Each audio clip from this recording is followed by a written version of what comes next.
Today we're going to be pulling the engine out of the Rover. So to get you up to speed, I bought another Land Rover for the bumper because it was $1,800, and the ARB bumpers are like 15 new.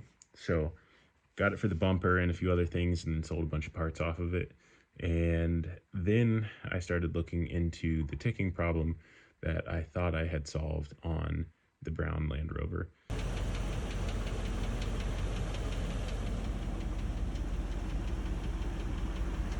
Turns out I didn't solve it. It had gone away for some time. When I used Marvel Mystery Oil, I thought it cleaned the passageways and the lifters and everything was good. After I put regular oil back in without an additive and ran it for about 1,000 miles, the ticking came back. So I started investigating, decided to check out the oil again, and found that there's particles in the oil.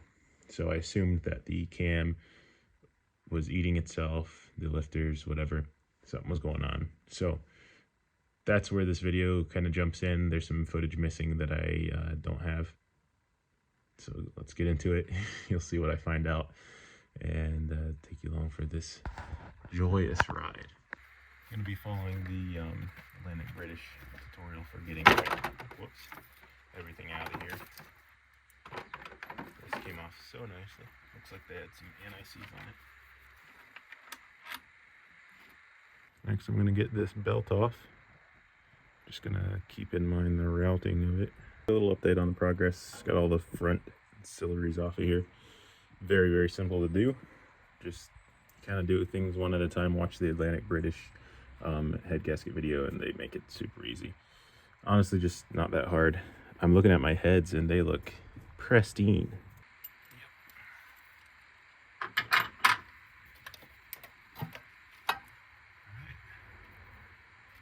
First time doing this. It went better than expected so far.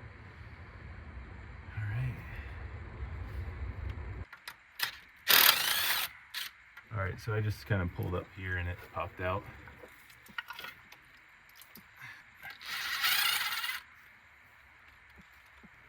Alright.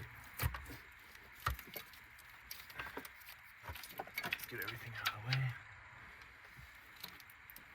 And peel this off. Here we are. There's the condition underneath here and the condition of the cam. Alright, valve cover number 1 off, and look at these heads.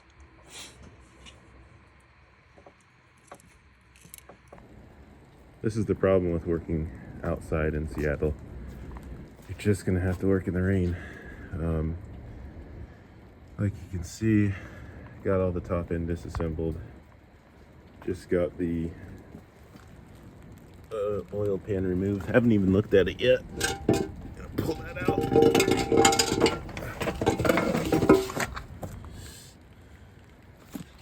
To be honest, it looks pretty dang clean. That's kind of the theme with this whole thing, is that it's very clean. It looks like it got cleaned not too long ago, before I bought it. Seems like people gave up on it. I thought it was just for the air suspension problem. Maybe it's for the ticking problem. We'll see. Now I can get the front cover off. Well, after I get the pulleys off and the water pump off. And take a look at the oil pump and see what's going on there. All right, this is out. We're spilling oil. I will say that this is the oldest looking part that I've disassembled so far.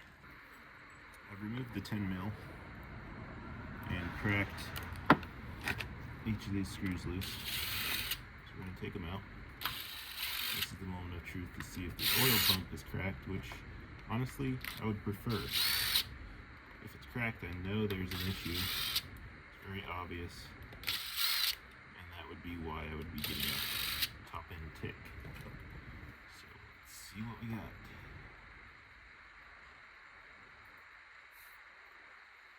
Looks okay initially. it's scored up a bit here. This to me looks good. There's a little marking there, but not. I can't feel it with my fingernail. Here is the oil pump itself. The edges all look nice. Like nothing crazy going on there. Here's the back side. You can see some rub marks on there, but I don't know if that's bad. I'll have to do some research, and then you can see a little bit of rub marks here, which I can just barely feel that.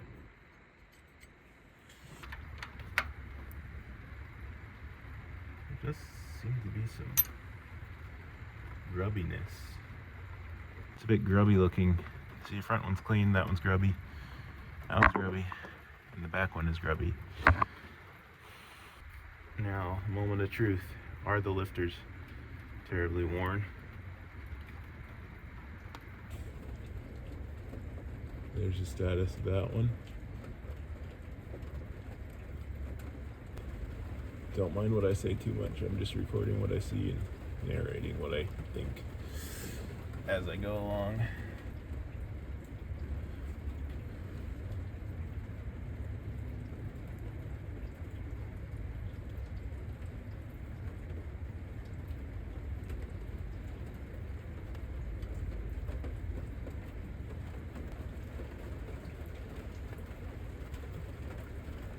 There's what I'm seeing.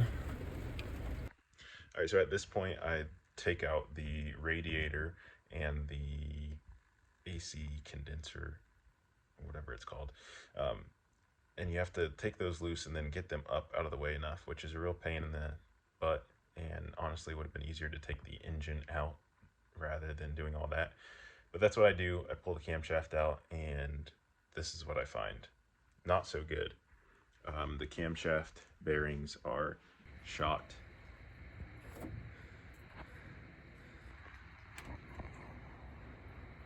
We have a big problem, and not what I wanted to find when I got started on this camshaft replacement. I was hoping to find a camshaft that was worn, or lifters that were worn, but good cam bearings. Instead, I found a camshaft that looks pretty good. Lifters look a bit worn, so I'm sure the camshaft is worn some too, but the bearings are really worn. You can physically feel a divot where they've been pressing down or to the side or whatever.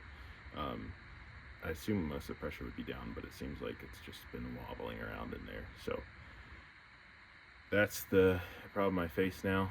I'll have to take care of that, and we'll see how that goes.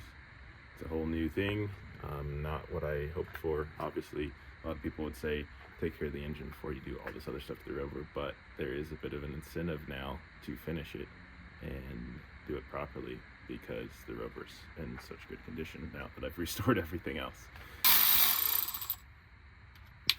Oh shit, I just dropped it on my face. Oh wait, never mind.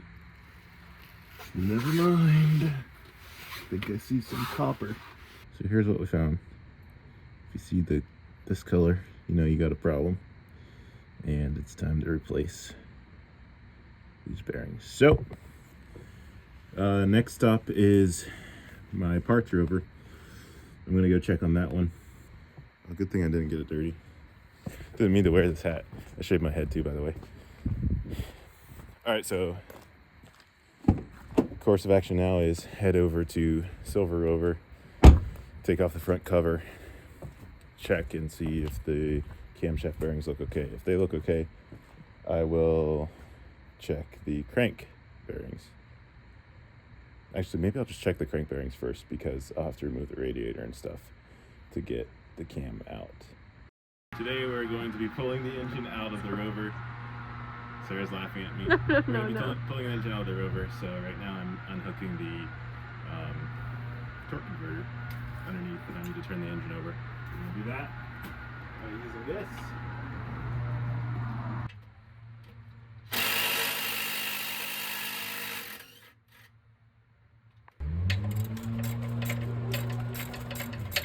Gonna get the hoist over here stick it over top, underneath, whatever, and hook up the engine, raise it up, pull the motor mounts out.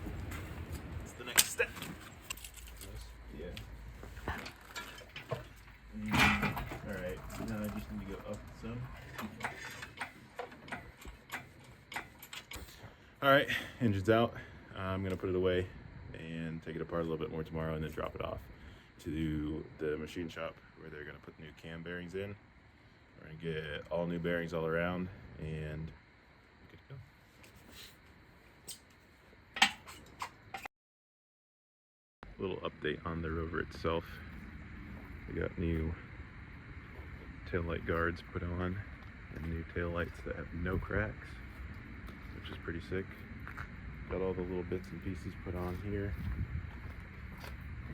I designed a spare tire carrier that is raised, which will fit this tire and wheel. So I might make that available for purchase.